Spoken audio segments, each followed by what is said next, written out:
I'm glad that you're here. Today's episode of the PKD Dietitian Podcast is going to be our very first fact versus fiction episode. Is it fact or fiction that you should stop eating meat if you have PKD? What do you think? By the end of this episode, you will know the answer. The short answer to this question is no. You don't have to stop eating meat with a PKD diagnosis. However, how much you consume and what kind do matter when it comes to what you eat on a regular and consistent basis. With PKD and protein, there are two main things that are important for you to consider: the type of protein and how much.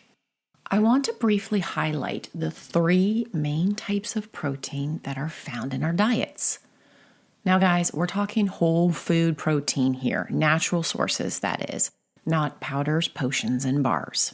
So those three main protein sources are, number one, plant protein. This is anything that comes from a plant. Think nuts, tofu, beans, etc. The second protein source is animal meat. And just like it sounds, it's the flesh of animals. It's meat. Think fish, chicken, beef, etc. And the third protein source is what I like to refer to as animal protein. This is protein that comes from an animal. Eggs and dairy and anything that comes from an animal. So the three main protein sources in our diet are plant protein, animal meat, and animal protein. What does consumption of this look like in a typical American diet?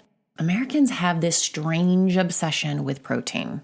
On average, Americans eat about twice the amount of protein that they actually need.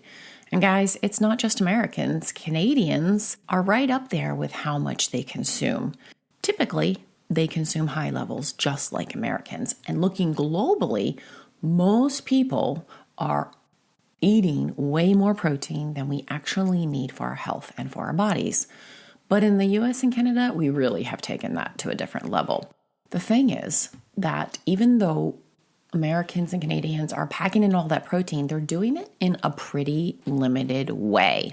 The majority of that protein comes from animal meat and then some animal protein sources like dairy and eggs, rather than any plant-based option.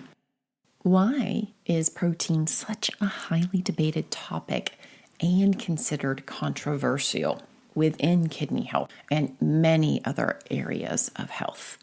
Well, first off, there's lots of opinions out there, and many of them, guys, are based on what folks want to be true, and they're really not based in or around the overwhelming reality of what we know about the kidneys and nutrition.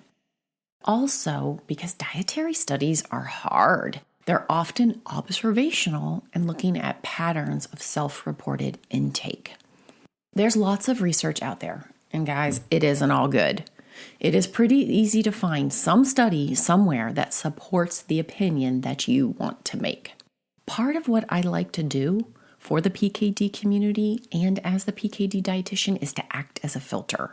A filter for you that filters out all the BS, all the noise, and random nutrition recommendations and information so we can get to know the truth, what the science shows, and then what you can do about it. So that brings me to, what do we know about protein and PKD? We know the detrimental effects of a high protein diet on kidney health and kidney function. The science and research on this is strong, abundant, and widely accepted. We know that there's lots of perks for PKD from plants, and there's lots of perks for kidney health from plant-based protein. We know there's less waste, less stress, and less toxins when protein from animals, animal meat specifically, is not done in excess. Having plants, so those vegetables, those plant proteins, those fruits provide antioxidants, fibers, and they're naturally lower in protein load. This is all beneficial for the kidneys.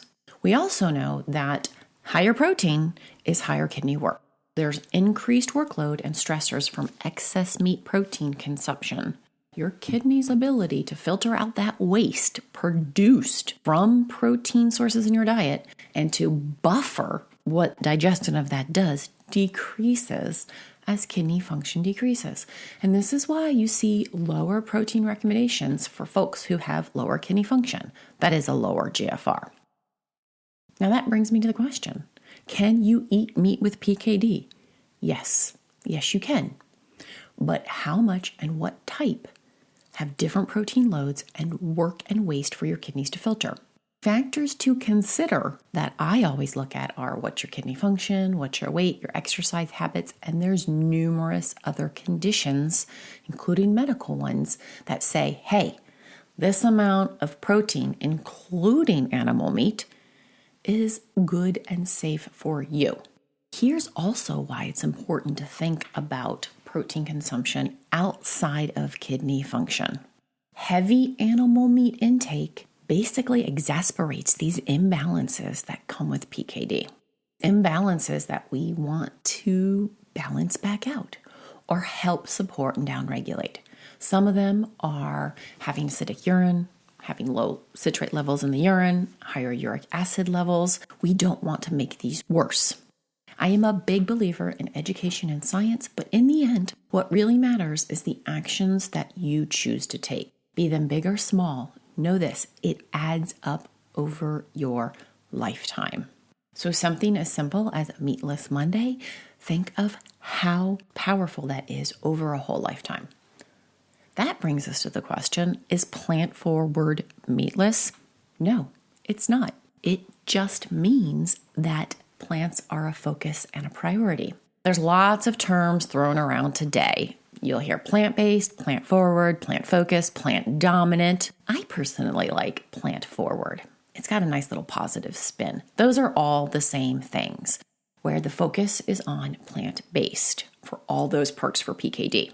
A plant-based diet emphasizes the consumption of plants and may or may not include small or even moderate amounts of meat, fish, seafood, eggs, and dairy.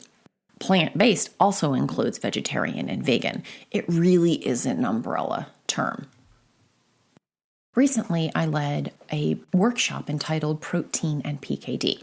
One of the first things that I had folks do who came to the workshop was to write down an estimate of how many meals a day they had with meat in them. And this is a really nice place to start if you're trying to improve your diet for PKD, specifically around protein. So write down how many meals you have a day that have meat.